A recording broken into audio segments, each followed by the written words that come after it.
What happens when 90-day fiancé couples hate where they've moved to? Does Greta stay in the UK? And what's for dinner with Dylan? To answer this and many more questions, allow me to take us back to the beginning. Hello and welcome to Lawd Lukan. It's time to brace yourself for impact as we plummet into another episode of 90-day fiancé the other way. On today's show, we do some French with the Sundance Kid. No, jouer, it's having an orgasm. We get some cooking lessons with Dylan. 100 grams of kangaroo. Matthew plans Greta's life out. 2 little twin beds here. What do you think, Greta? I mean... Then messages me, and I might just make an appearance in Matthew's hometown if you're lucky. All this and more right here on the Lawd Lukan channel. A lot of uncomfortable moments are gonna happen. Greetings, enchanté, and moshi moshi to you. Big loves to those who've subscribed, you beautiful people, and a strawberry elephant to the lords and ladies of the Lukan Manor. International travel, a chance to take in the sights and smell of somebody else's country, and the opportunity to realise that you prefer the place that you came from originally, and that it's not quite like how it was sold to you. First to check the price of return flights is Anthony from the US of the A, and Manon from Marseille in France. They've come dressed as the Hamburglar. Anthony looks like what Rusty would have looked like if he never left France. On that note, here's a quick fun fact for you. After appearing in National Lampoons, Jason Lively, fun name, ran a mobile roasting corn business called Jimmy Cracked Corn in Utah. There you go. Anyways, Marseille, our first location for today, is a rather nice area in the south of France, which is here. It's a rather nice place with sailing and plenty of areas by the sea, which is probably why this woman's got a permanent resting beach face. In fact, they're standing here, in Vallon de Euffe, which I've probably pronounced very badly. But who cares, huh? It's not like the tolerant French to be funny about your attempts at speaking the language. Alors. Yeah, that was pretty awful, wasn't it? Alors? Alors. Blimey, how to tell me you're American without telling me you're American. Any Canadians in the audience today? Did you do the same face as Miss Moody? It's probably a European thing, but the key to speaking French is to do the accent. You can't go wrong if you stick the French accent on it. I was in France back in June, and whilst my French isn't too bad, I couldn't feel his pain. I went into a delightful bread shop near Paris and said, bonjour, je voudrais du café s'il vous plaît. Or, I'd like 2 coffees, please. And they looked at me like I was some kind of alien. You get 0 points for trying in France. Je prends 4 pain au chocolat. How dare you make an effort to speak the language, you verbal barbarian? Maybe it's the moustache. What's with men in these PDF file stashes these days? Firefighters and cops, yeah, they can get away with it. In fact, it's a prerequisite for the job. But he just looks like he should be kept 200 metres from a playground at all times. Anyway, it's a good job he's got a sympathetic woman around to encourage him. Cut. Yeah. Right? Come on, cut the guy a break. At least he's trying. He could just point and shout like most tourists do. You know, like, oi, yeah, them, 4, cheers. And you may be wondering where you might find sympathy in France. Well, allow me to point it out for you on this handy map. It's here, in Spain. You may have noticed that us Brits and the Frenchies don't have the greatest fondness for each other. But me personally, of course, I've got nothing against those cheese-eating surrender monkeys. Over there, they call us British rose, which is short for roast beef. And they call Americans racons, which is just a shorter version of the word Americans. And when they do an impression of American, they say, oh my god. They also like to take the piss out of how we do our R's. We say it as rrr. He's looking for something that starts with an R. Rrr. Motorbike! And the French pronounce it as Quatre now. Good job. But he does get a smile of approval for this little nugget. C'est chaud. Oui, c'est chaud. Yes, he did it, ladies and gentlemen. He pleased Manon for once. That's not a bad national anthem, though, is it?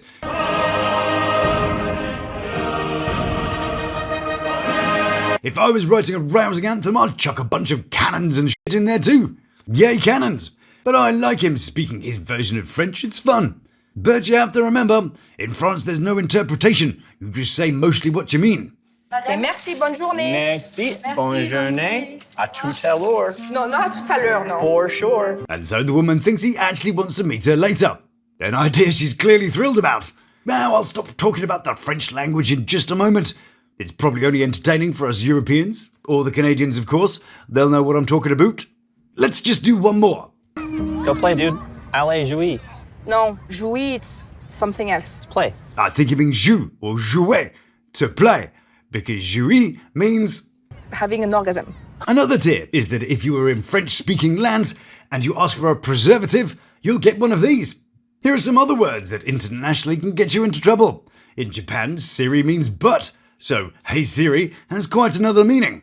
Also in Japan, fuku means clothes, and in Germany, puff, as in a puff of smoke or puff pastry, means brothel. So if you say, I like a nice cheese puff, in Germany, you might just get a funny look. Anyway, that's enough fun with words, let's get to the plot. Well, you know, whatever sort of passes for a plot these days. To catch you up with the Manon and Anthony lore quickly, after Manon previously married young and got divorced at the age of 25, she moved to California in 2015 and ended up staying. She married Anthony in February 2021 and had their son Benjamin. But shh, it might just go against the whole concept of the show. You know, like sort of having 90 days and all that. Doesn't really count if you're already married. But I'm guessing the crew fancied a holiday in the south of France, so, we get these winners. And now they're going to go get their son baptised. Yeah, I know. Not the most inspiring storyline ever. But they've tried to add some jeopardy by putting Anthony in charge of bringing something positive to the proceedings. Are going to be seen like the first and the only one would actually initiate something positive. It's pronounced positive. See, it's no fun when you get corrected, is it? At least Anthony's word meant something. Having an orgasm. But he seems to struggle slightly with English too. I would say that, for the baptism, I'm for against it, For against it? It's like being for and against it all at once. The word of choice for a procrastinator. And while we're here, what is going on with that hair? He looks like a British World War II general. Toodaloo, pip pip, Spitfires on your tail at 6. So we'll leave these two for now and head off to Orangistan in Aruba. Orangistan is just between Greenistan and Redistan, where we meet Johny and Chloe. Chloe was a logistics executive from Boston who apparently left her 6-figure job to be with Johny, who works on a pirate cruise as a host and DJ. A bit like Juan and Jessica, except, Chloe was marginally useful. According to Movie Delic, they no longer follow each other on Instagram, which I guess is the modern way of splitting, perhaps. Then I'm on the verge of splitting up with them too. She's got that certain something that repels me for some reason. The kind of person you'd avoid in real life. I've not really seen them, and at the time of writing this, I'd watched them for about 3 minutes, and I'm already thinking of skipping them.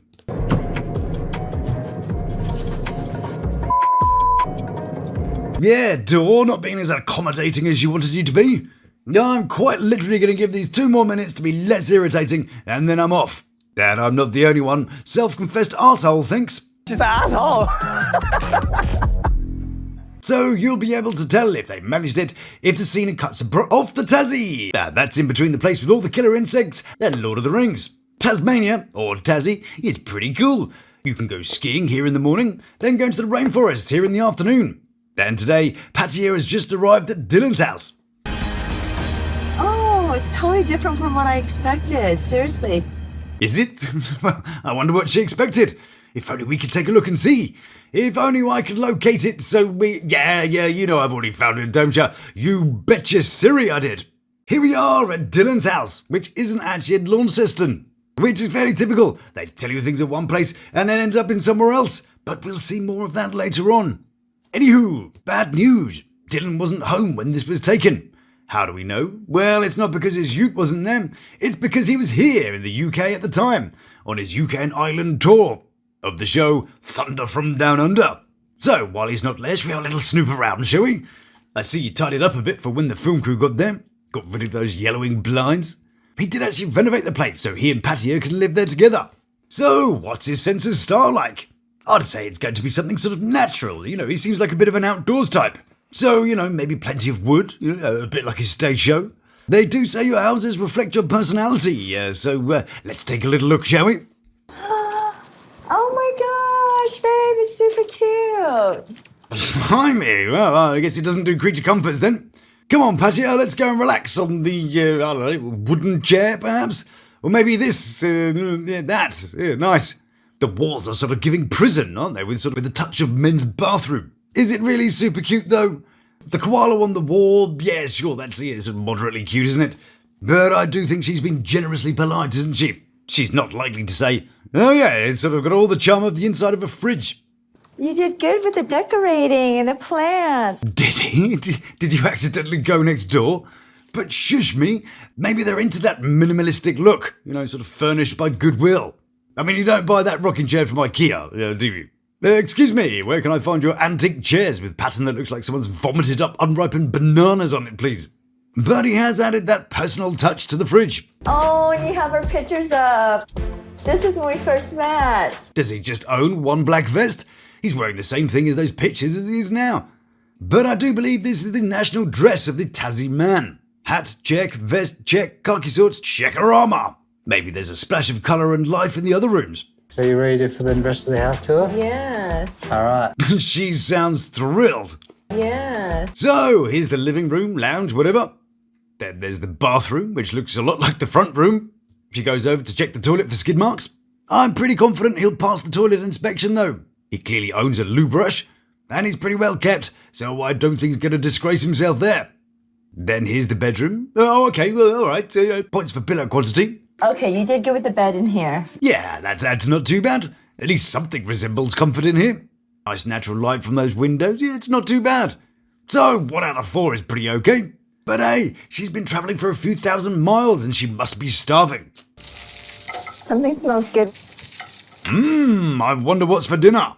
Tassie, incidentally, is great for fresh food, seeing as he's got every biome of land known to man all on one island. Lobster, for example, is very popular. The lamb is to die for, apparently. It's known to be extra tender and has that saltgrass flavour from the sea spray pastures. They have a national pie, which is made from 128 layers. A little bit unnecessary, if you ask me. Well, puff pastry, so, careful offering that to your German friends. Made with fresh Tassie scallops in a curried cream sauce wrapped in flaky puff pastry. Whoa, damn, that's made me hungry. So, what we got, Gordon? With your mask on. Oh my God. What? Bloody asparagus? God, you'd be so gutted, wouldn't you? Yay, smelly wee for the rest of the night. How does that even smell good? Slightly sulphury herb smell. Let me go grab a plate of that, please, chef. But maybe he's going to chuck some Parma ham around it. Maybe some pancetta. Well, who's hungry now? Oh, the salmon looks so fresh. Well, this is fresh Tasmanian salmon. All right, okay, well, you have redeemed yourself. A bit of salmon. You could always do great things with that. I do a lovely salmon dish with a crispy and well-seasoned skin on, served with a smashed but not mashed potato, mixed with camembert and a tartare sauce, served with some cherry tomatoes. Now that is a dinner. You should try that.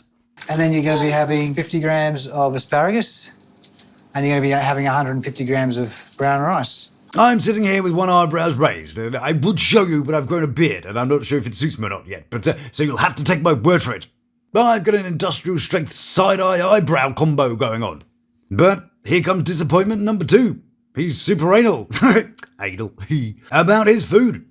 During the day, I will have 100 grams of kangaroo. I had kangaroo once. I was offered both kangaroo and crocodile burgers. Well, I was like, well, why the hell not? In fact, why don't you go club a baby seal and chuck that in there too? Crocodile just tastes like a fishy chicken, which isn't very nice. And kangaroo's really irony, so it's got that kind of metallic flavour and it's really dry and tough if you don't cook it rare.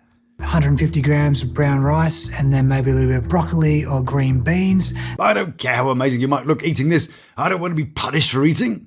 Plus, he does that about 5 times a day or every 2 to 3 hours. Maybe he's just a magician with herbs and spices. He does own some, and I bet she's really hoping he is. You gonna season my salmon? That's what she said. Yes.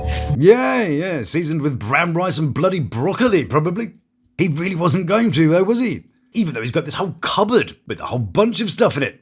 Granted, he's got 4 paprikas, but there's garlic and all sorts in there. No salt, though, but look, he's got sprinkles. I would just love to, tell you what I'd like and then you cook it. Next up is to Market Harborough to see Norman and Matthew. And oh my goodness, ladies and gentlemen, do I have a story for you. So, in my last 90-day video, I said that if I got more than 500 views, I'd go to Market Harborough personally and report from the spot they'd been sitting in. That's some key locations from the story. So, let's start this with a hang on a second and then hang on to your hang on a second. Because my first problem was finding the bench and the pond they were sitting at. A piece of delightfully large cake, I thought. I just found Manon and Anthony in Marseille. I found Dylan's place in Tasmania. So finding a place on home territory must be easy, right? No, it bloody well wasn't. I searched for ages. I looked for bodies of water, that bloody 12th century church we can see in the background. I searched absolutely everywhere. I found these places that I could see out of his window, like this B&M store, which I found, these rental offices, which I also found, but no bloody bench and pond combo. And I was at a bit of a loss. But I'm not a man who gives up. So I hit the Facebook and joined every Market Harborough group I could find. And it turns out those people in Market Harborough, they love a good mystery. Half an hour later and I'd mobilised the entire neighbourhood. They were reverse searching the images for me. People were coming up with all kinds of places. I had his old college mate talking to me. Someone even tagged Matthew in the post, so I even asked him too. At one point though, I thought I'd better confirm that I wasn't just some crazy mentalist and that I was actually doing it for sort of a marginal reason. But it was a full-blown community sleuthathon going on. We had some that were close, but no one could get it. And there I was, thinking it was all over. And hang on a second, I got this message, and it was alive again. Yes, indeed, I was back. And so, it gives me the greatest of pleasures to go live to our man in the field. Well, it's more like sort of a little puddle, really, but it's me. Thank you, me, and here I am in Market Harborough. Exactly, I'm not. I'm here in Oxford, a place called with this delightful pond, because those pesky 90-day people were lying to us. Yes, indeed, it was some scene of some university, but now it is the focus of the love tsunami that was Norman and Matthew. What's that? Oh, Greta. Yes, of course. Yes, Miss Thornburg will be along shortly to save the planet or something. Good job. Now over to me. Thank you, me. Yes, indeedy. Now, you may think you've got the hang of this dating business, like our stump muffin Matthew. So, if you're ever in doubt, don't forget to tell your lady that she smells like shit and onions. Oi, you stink. Back to me. Thank you, me. Now you may ask, did I really travel hours for that short cutaway? Yes, I actually did. But there is more to that. I'll be going back to do something very soon. And also there will be an extended version, and I'll drop the link as soon as it's live, over on my friend's channel, Dee Man Johnson III. So stay tuned, and until then, here's a little sneaky peeky. Here's where they sat for that delightful picture, and of course, where Matthew was a complete spell end. About there. And from here we can pick up the story and take it off to the station, where Matthew was an absolute arse first is always the best way to approach uncomfortable seats. Now it was here where they first met on British soil, where Matt decided he would be a total country mile. Now it was here where Matt greeted Greta and reminded her that she smelled like shit and onions. And that made her think that he was a total coccyx and other amusing body parts. Anyways, back to Norman and Matthew, and today they're off to check out a delightful place for them to live.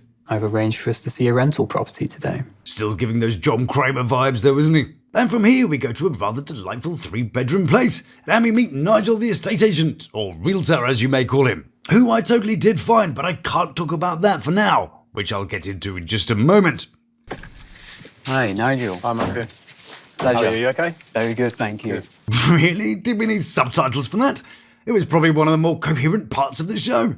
Old Froggy Manon was there butchering the language, no subtitles. But apparently we needed a subtitle for a greeting between these two winners. Yeah, cheers, editors. Is it this whole house? Yes, it is, yeah. Oh, wow, it's huge. Looks lovely. Yeah, no, we just built the front and, hope for the best. I don't know why Matthew was so pleased about it. Apparently he booked the viewing. Or did he? Why would you turn up somewhere you booked and have no idea what you were viewing? Did TLC sort this one out too? Like they did the pond thing?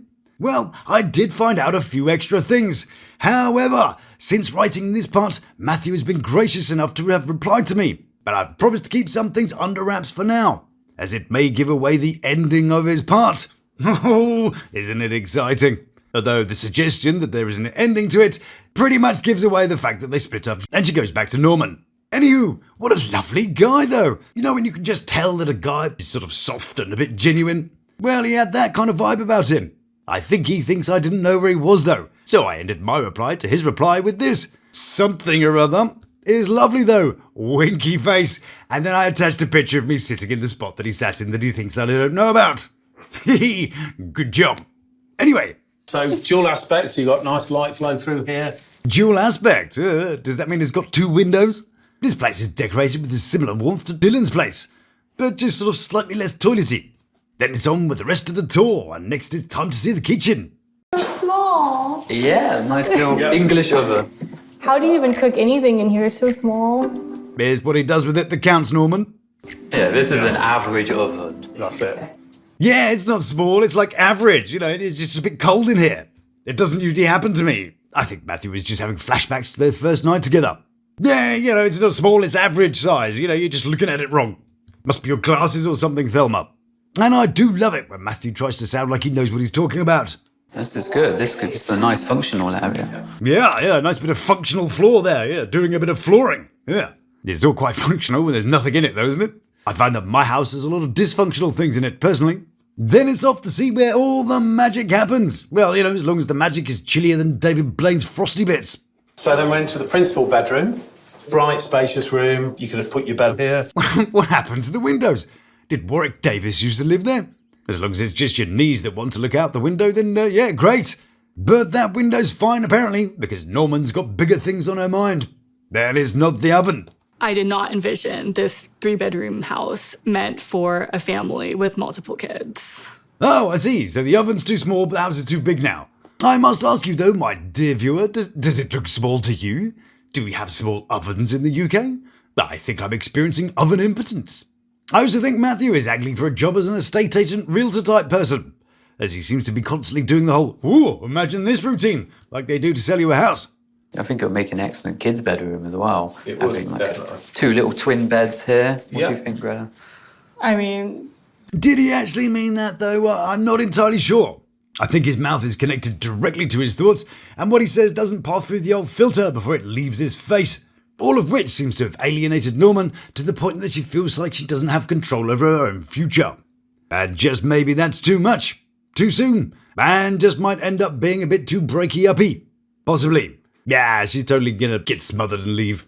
I just don't feel like we're in a place for a house at all. Cenote. Noted. There you go, that's how a foreigner does French. Good man. Speaking of which, it's time to go back and see what Manon, Anthony, and that haircut are getting on. He reminds me of the Sundance Kid, but sort of a slightly less attractive brother. But all this was really uneventful. The kid got christened, Manon moaned about stuff. I got bored and then we went back to Pattiya and Dylan. And the thing about these two is that if they can't communicate with each other after more than 10 years together, then is there really any hope for them in the future? Exhibit A is where Dylan's mum wants to pop over and say hello, but Pattiya is in her dressing gown and doesn't feel ready to receive guests.